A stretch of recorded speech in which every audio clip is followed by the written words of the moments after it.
Now the Assembly will hear an address by His Excellency José María Pereira Neves, President of the Republic of Cabo Verde. I request protocol to escort His Excellency.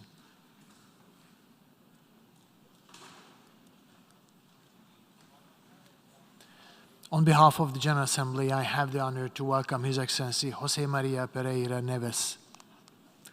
President of the Republic of Cabo Verde, and to invite him to address the Assembly.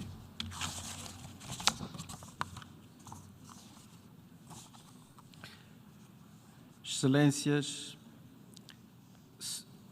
senhoras e senhores chefes de Estado e de Governo, senhor Presidente da Assembleia Geral, senhor Secretário-Geral, senhoras e senhores delegadas e delegados, minhas senhoras e meus senhores. Cabo Verde compreende os habitantes que se espalham por entre as 10 ilhas do seu território nacional, localizado no Atlântico Médio, ao largo da costa ocidental africana, e uma imensa diáspora, a nossa 11ª ilha, residente nos 4 cantos do mundo. Presidente da República e mais alto representante dessa nação global, tenho o enorme privilégio de cumprimentar todos os presentes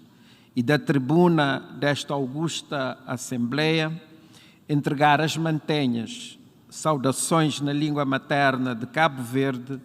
que os cabo-verdianos endereçam aos povos de todo o mundo, aqui representados pelos seus mais altos dignatários, augurando os melhores votos de prosperidade e de felicidade partilhados por todos.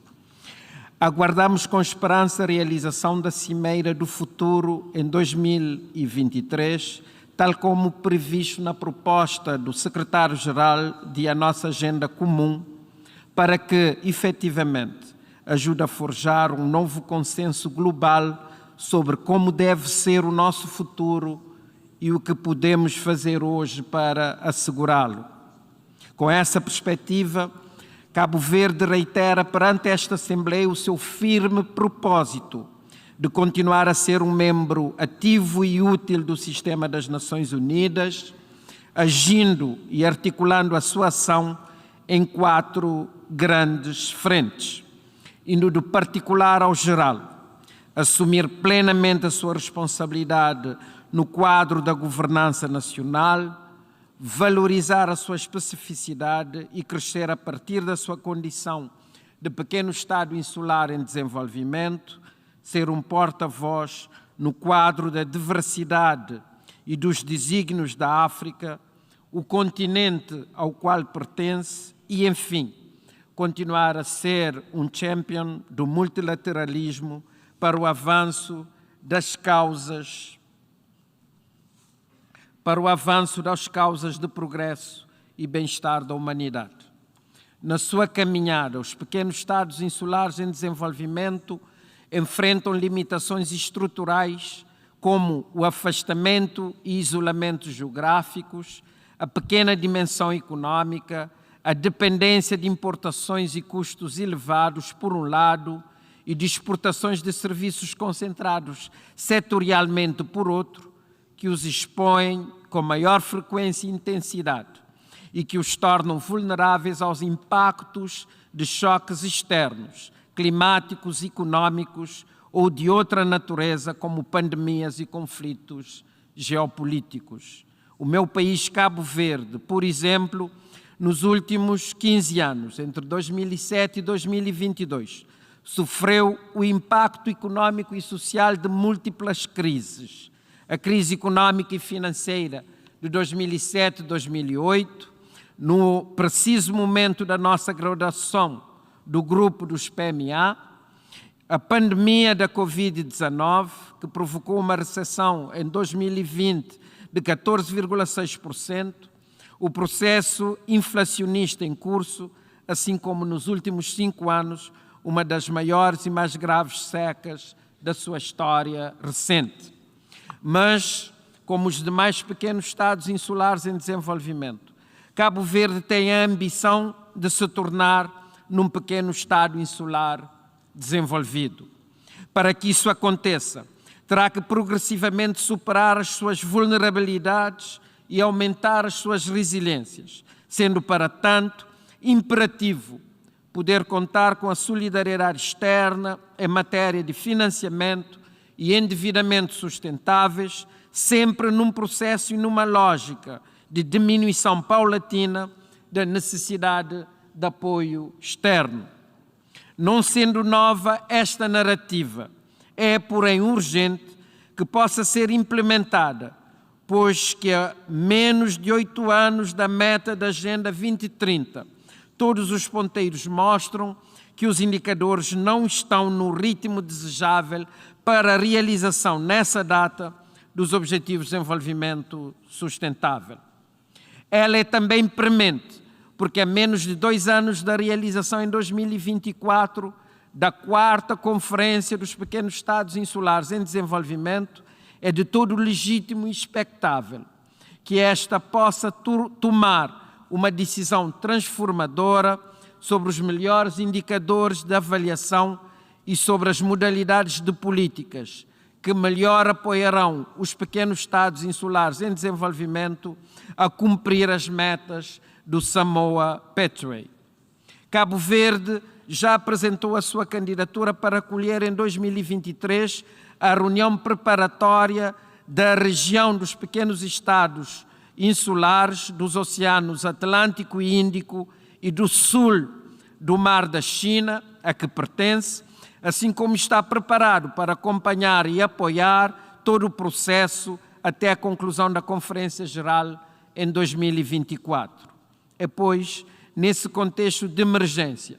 que saudamos a recomendação do Secretário-Geral e a decisão do Presidente da Assembleia Geral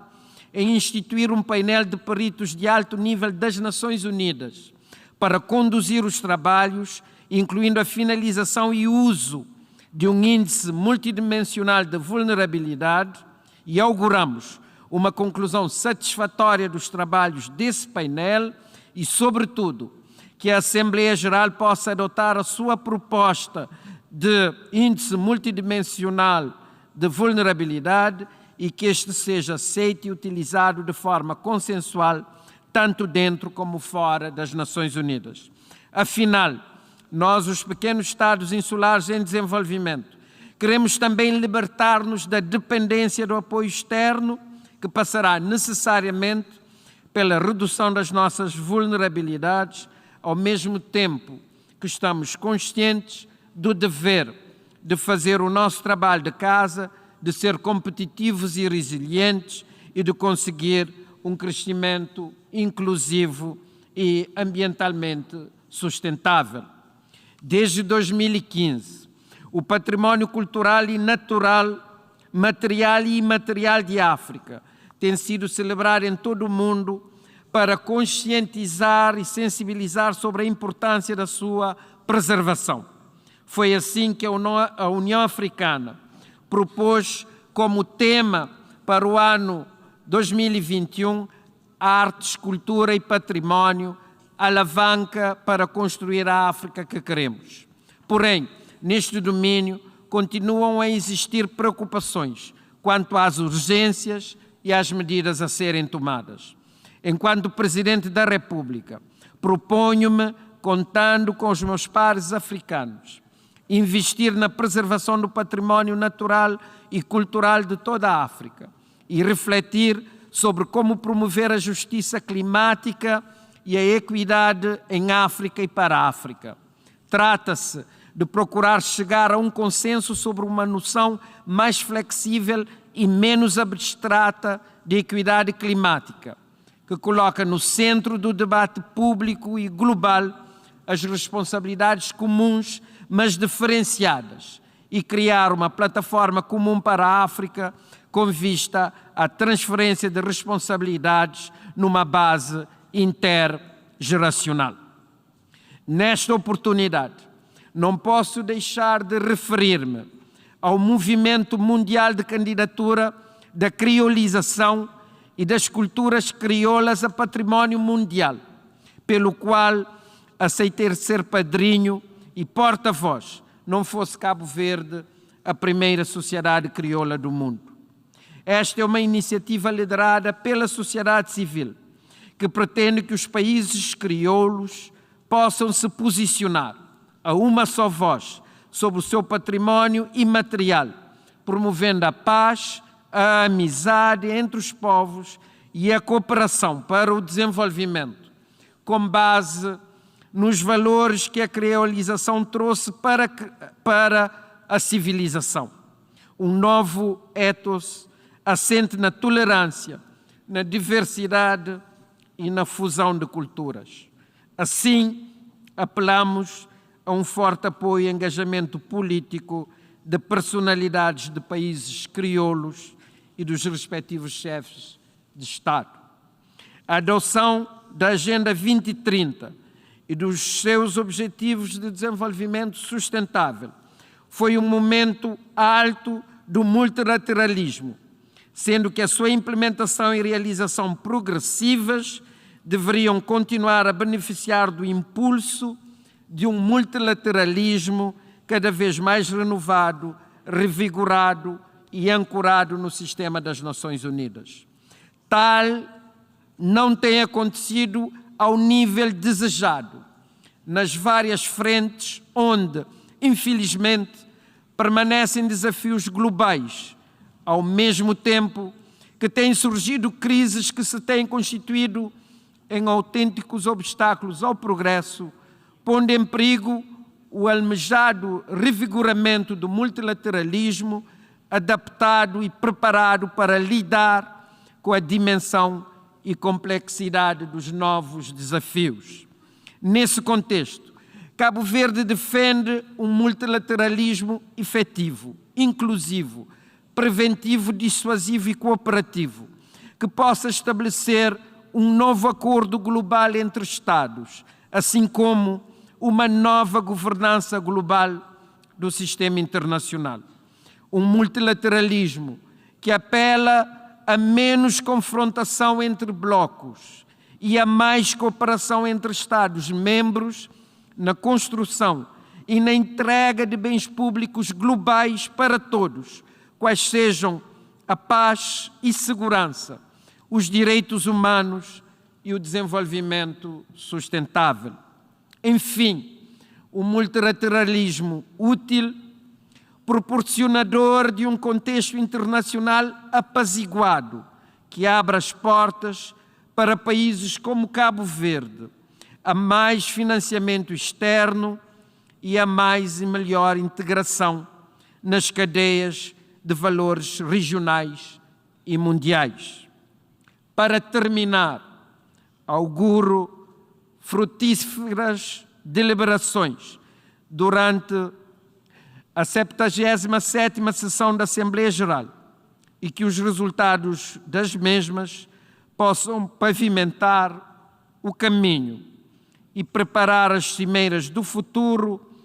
e dos pequenos Estados insulares em desenvolvimento em 2023 e 2024.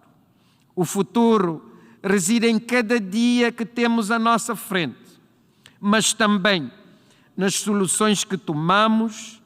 e que tornamos possíveis em cada um desses dias. Bem-ajam as Nações Unidas e muito obrigado.